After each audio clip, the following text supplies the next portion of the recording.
You ever had a conversation with someone, not even a long one, and for some reason you just couldn't stop thinking about it? Like you replayed it in your head later that night, maybe even the next morning, and you couldn't really explain why. That person just stuck. Now flip it. What if you were that person for her? What if after every conversation you had with her, she was the one lying in bed replaying your words, your tone, your energy, trying to figure out why she can't shake you? That's not luck. That's not looks. That's not some magic line you said. That's presence. That's psychology. And the crazy part? Most guys are doing the exact opposite without even knowing it. They're doing everything in their power to be liked in the moment, and because of that, they're completely forgettable by morning. So, in this video, I'm breaking down the 7 things that make a woman think about you when you're not around. Not tricks, not games, real shifts in how you carry yourself, how you communicate, how you exist in an interaction. And by the end of this, you're going to understand why the guys who try the hardest are always the first ones forgotten. Let's get into it. Number 1, you left before she was ready for you to leave. Here's the truth that nobody talks about. Most guys are so terrified of the conversation ending that they stretch it, they drag it, they feel every single silence because they think if they stop talking, she'll lose interest. But here's what actually happens. The longer a conversation goes past its peak, the more it flatlines. She goes from engaged to polite, from enjoying it to waiting for it to end. And you walk away thinking it went well because she stayed, but she's already forgotten you by the time she gets home. The guys she thinks about, they left on a high. They ended things while the energy was still good. Mid-laugh, mid-conversation, mid-interest. They said something like, "All right, I should get going, but this was actually pretty cool," and walked off. And what does she do now? She wonders. Why did he leave? Did I say something? Was he bored? Does he do this with everyone? That wondering is attraction building in real time. You gave her mind something to work with. The conversation that ended too soon is always more interesting than the one that ended too late. Leave before she's ready for you to. That's the move. Number 2, you said something she's never heard before. Not a pickup line, not some scripted compliment about her eyes or her smile. I mean something real, something that made her pause for half a second, something that actually saw her. Women are used to being told they're beautiful. They're used to guys agreeing with everything they say. They're used to conversations that feel like the other person is just waiting for their turn to impress. What they're not used to is a man who actually notices something specific, not the surface, the real stuff. The way she talks about something she loves and her whole energy shifts. The way she defends a weird opinion she knows most people disagree with. The way she laughs a little different when something actually catches her off guard. When you notice that and you name it, quietly, directly, without making it a big thing, she feels seen. And feeling seen by someone you just met is a rare thing. It sticks. You can say something simple like, "You talk about that differently than most people." Or, "There's something about the way you said that." You don't need to explain more. Let the observation land. Let her sit with it. The woman who feels genuinely seen by a man will think about that man. Guaranteed. Number 3, you disagreed with her and didn't apologize for it. Pay attention. This one is underrated. Most guys agree with everything. She says she hates action movies. Suddenly he hates action movies too. She says she's not into guys who go to the gym, and he starts making jokes about how he barely works out. He reshapes himself in real time just to match her. And she notices. She always notices. Here's what she's actually thinking when that happens. Okay, so this guy will be whoever I need him to be. And that might sound flattering, but it's actually the least attractive thing in the world. Because now she knows she can't trust his opinions. She can't trust his reactions. Everything he says might just be a performance to keep her comfortable. The guy she thinks about later, he disagreed, respectfully, with a calm smile. He said, "Nah, I actually think the opposite," and then explained why.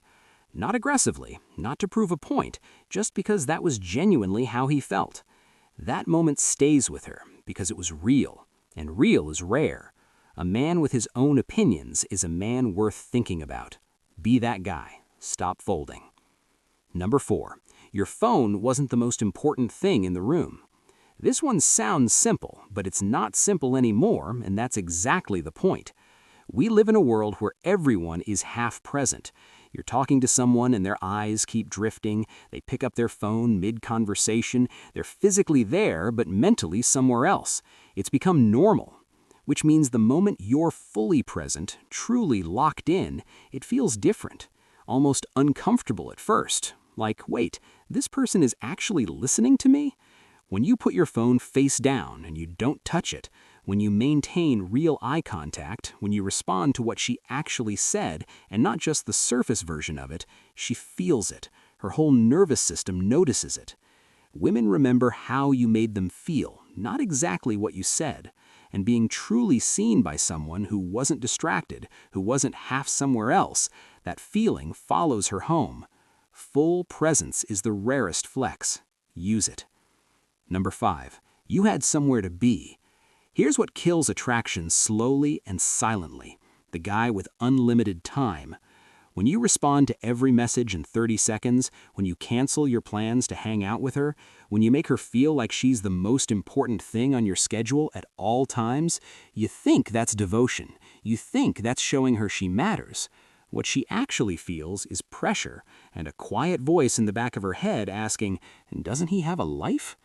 Because a man with purpose, a man with direction, a man who's genuinely building something, he has limited time, and limited time makes everything feel more valuable. The conversation with the guy who has places to be hits different than the conversation with the guy who has nowhere else to go. One feels like a gift, one feels like a burden. When you're building your own thing, working on your career, training, working on yourself, and you give her time inside that, she knows it means something. She's not competing with emptiness. She's part of a life that's already moving. A man with a mission is magnetic, not because he's unavailable, because he's real. Number 6, you were calm when you had every reason not to be. Listen, this is the one most guys completely miss. She tests you, not always consciously, but she does. She says something a little provocative and watches how you react. She cancels last minute and observes how you handle it. She goes a little cold and checks if you panic. And most guys fail, not because they're weak, but because they don't even realize it's happening. They get emotional, they over-explain, they start chasing reassurance. But here's what happens when you stay calm. When you don't react, don't scramble, don't beg. When you just say, "all good," and mean it. She respects it. She's also a little confused by it, because she's used to men reacting, men bending, men adjusting their whole behavior based on her mood. You didn't do that, and now she's thinking about why. Why didn't he react to that? Is he not interested? Is he just that secure? What's going on with this guy? That's not her losing interest, that's her being intrigued. Emotional stability is one of the rarest things a man can have. When she sees it, she doesn't forget it. Stay calm, always. That's where your power lives. Number 7, you made her feel something she couldn't name. And this is the final one, the most important one, the one almost no one talks about. Attraction isn't logical. She doesn't go home and write a list of reasons you're like her. She goes home and just feels it. A pull she can't explain, a curiosity she can't turn off. And here's the thing, that feeling doesn't come from what you said or did specifically. It comes from your energy, the way you carry yourself, the way you don't perform, the way you don't need her to validate you, the way you exist in a room like you already know who you are. That's not something you can fake. She will feel immediately if you're performing. If the confidence is a costume, she knows. Women are wired to sense that. But when it's real, when you genuinely like who you are, when you're genuinely okay with whatever happens, when you're genuinely present without needing anything from her, that energy is rare, and rare things stay in the mind. She'll be in the middle of something completely unrelated, work, dinner, a conversation with a friend, and your face will pop up. Not because you said something clever, because you felt like something she hasn't felt before. That's the goal. Not to be liked, not to be impressive, to be real in a world full of people performing. Stop trying to be remembered. Start being worth remembering. That's the difference. Look, if you felt even one of these points personally, if you thought about a girl and realized you've been doing the opposite, that awareness right there is already the shift. You don't need to change everything overnight. Pick one, just one. Stay calm when you'd normally react, leave a conversation 1 minute early, put the phone down and be fully present. Start there and watch what happens. Drop a comment and tell me which one of these hit hardest. I read them all. And if you want to go deeper, I made a video on the exact mistakes that make women lose interest fast. The kind of things most guys are doing right now without realizing. Go watch that one. It pairs perfectly with everything we just talked about. I'll see you there.